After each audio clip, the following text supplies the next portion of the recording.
Mother-in-law burned down our house, and got arrested. I'm posting for the second time now. I didn't see that coming. We made a big mistake when we didn't take mother-in-law's threats seriously enough. We thought that she's like a dog that barks, but doesn't bite. Speaking of dogs, the only hero in this story is actually our dog. Heavens bless our dog. It happened at night. My husband, and me, we're heavy sleepers. We were dreaming sweet dreams, and didn't notice anything. If our dog hadn't jumped on our bed, and barked, waking us up, we would probably both be dead now. I'm a firefighter myself, and I realized that the fire was too big already. We couldn't put it out by ourselves.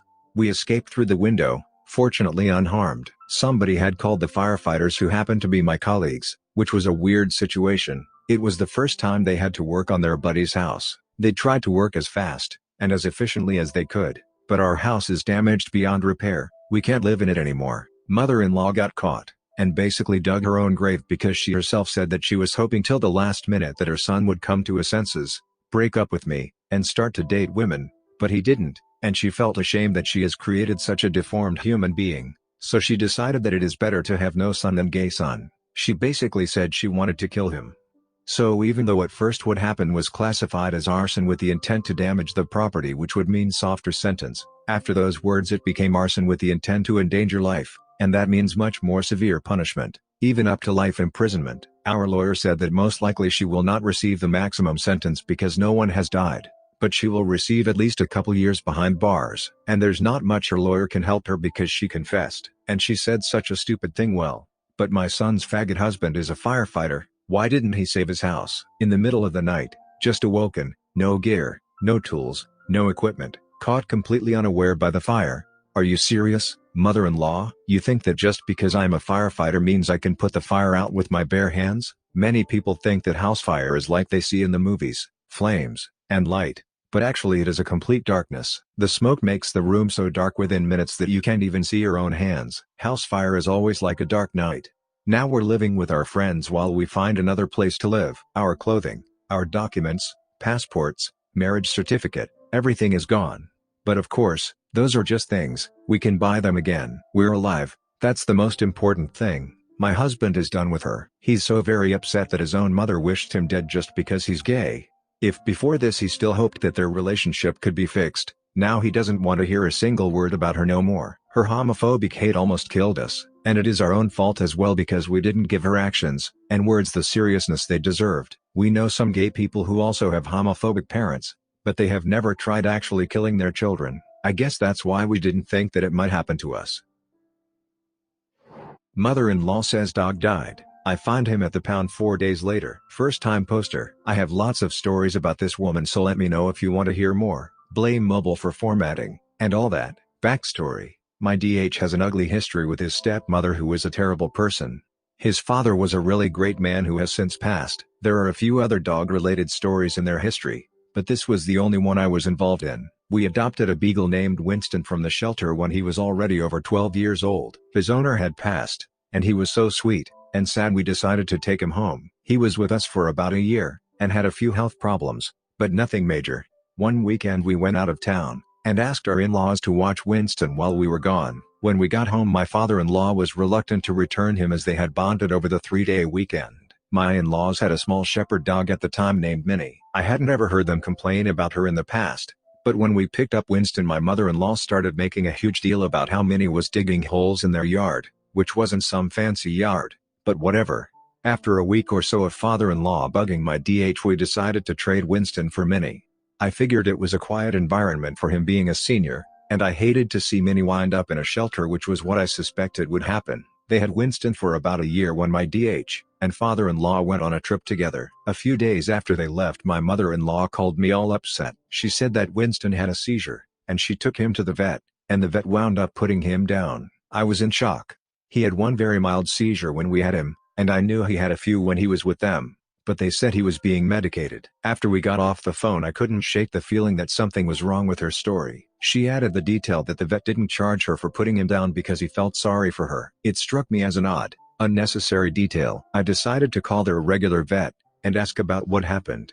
They told me that they hadn't seen Winston, and didn't know what I was talking about. I decided to call another vet in that same area, but I had to leave a message. This was on Friday afternoon. The vet was closed over the weekend, and the boys returned home on Sunday. My DH and I went over the story, and both picked out things that we thought didn't add up.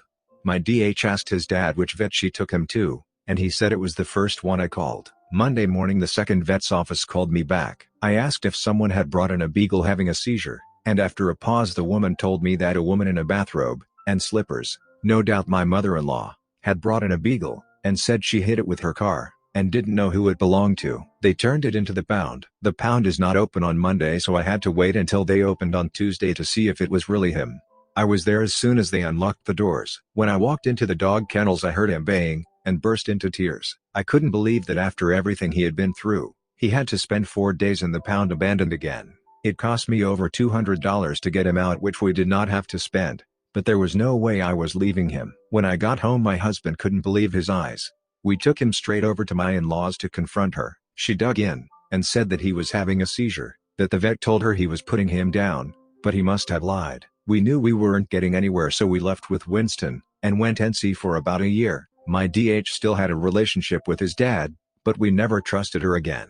So we wound up with both dogs, and Winston was totally fine. He lived 2 more years before he developed cancer, and had to be put down. Minnie never dug a single hole in my yard. Mother-in-law sent a fake cop to arrest me. This morning I came home after a night shift, and was taking a nap, and my boyfriend was downstairs watching TV. I didn't hear the doorbell ring, but then my boyfriend woke me up, and told me that there's a police officer outside our door, but he thinks it's not a real police officer. I asked him why does he think it's not a real officer, and my boyfriend said he doesn't look like one. I got dressed, went to the door, and asked who's there. The person outside said police, and it was enough for me to realize that my boyfriend is right. I don't know what the rules for police visits are in the US, but here, if you're on duty, and you come to visit someone at their house, you must tell them your last name, announce that you are an officer of the law, and state your purpose for being there. That's how officers present themselves, and there's no way around it. You don't just say police. I looked out of the peephole, and saw a young man in a uniform that looked very much like the uniforms officers wear here, but a lot of things were missing. Our uniforms are quite plain, just dark blue with a coat of arms of the town on them, but over the uniforms, we always wear a bright green vest with police on the front and back. It also has the name of the officer on it. It has a walkie-talkie, a radio, and a body camera. The person outside my door had the vest on, but none of the things I mentioned were there. He did look quite realistic though, and could probably fool maybe an elderly person or a child, but not me. We let him in. I asked to see his ID, and he said no. I was like, what do you mean, no? If someone asks to see your ID because they want to make sure you're a real cop, you can't refuse. A police officer should have no problem with it. Then I looked down where his duty belt should be, and there was just a regular belt you use to keep your pants together. Where's the gun, the taser, handcuffs, and baton? Did you forget it all at home or what? At first, I didn't think mother-in-law has something to do with it. But then the guy asked for my name, and said he's here to arrest me because I have illegally married another man. That's when my boyfriend and I both understood she has found another way to try and mess with us. So I was like, do you have a warrant to arrest me? You don't. Have you personally observed me illegally marrying someone? You haven't. Are you even a real police officer? You're not, so hands off. The guy said you have a wedding band on your finger. I can wear any ring I want on any finger I want. It's not a proof of any kind. So I did what I had to do as an officer. I impersonating a police officer is a crime, and I arrested him. My boyfriend called to the police station for someone to come and take him away, and this guy was terrified. He told us that there was a woman who paid him to dress up as a police officer and come to my house to scare me. He needed money, so he agreed. He described what she looked like, and we were like, yep, it's mother-in-law. But what he didn't know was that I'm a police officer myself. Mother-in-law didn't tell him that. He was also very young, just 20 years old, and I could tell that he's genuinely sorry, and he was really scared and worried about all the consequences he'll now have to face. He was like, I would have never done it if I knew you're a real cop. Even if I wasn't, it wouldn't make it okay. On the one hand, I felt sorry for him because he had simply been fooled by someone older and viler than him. But then again, you're an adult, dude. You should have your own head on your shoulders. You should be able to make your own decisions instead of doing what someone else tells you to do. So it looks like mother-in-law didn't have the balls to dress up as a cop herself, so she sent someone naive to do it for her. The guy's in the police station, and he's going to face charges. Hopefully, that'll teach him to not listen what old, dumb hags tell him to do. No idea what was the end goal. What was he going to do after arresting me? But mother-in-law has really outdone herself on this one. I have been a police officer for nearly 9 years, and still, she obviously thought I won't be able to tell a real cop from an impersonator. Subscribe and turn on the notification bell for more stories delivered to you. Thanks for listening. See you later.